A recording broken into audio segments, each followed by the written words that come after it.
Од тинејџери до пензионерка, Министерството за внатрешни работи приведувало лица за поседување на дрога од различни возрасти. Сепак оваа статистика ја бележат само во дневните билтени.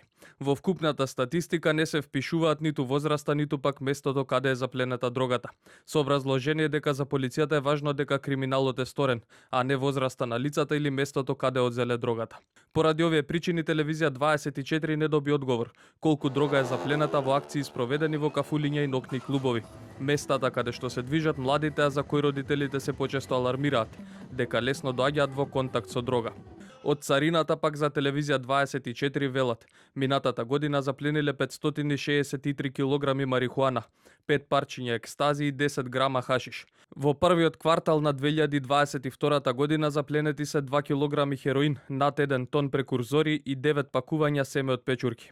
Но оваа година, за разлика од минатата, дрога е заплената и на Скопскиот аеродром. Во меѓународна акција е заплената суровина за добивање амфетамински тип стимуланси, но и семења за печурки откриени при контрола на пратка. Ако во 2021 година преовладувале марихуаната, екстазите и хашишот, во првите 4 месеци од годинава царината не запленила ниту 1 грам марихуана, туку хероин, печурки, метадон и суровина, со која би се добила синтетичка дрога, а за која светските организации алармираат дека е во подем во Македонија.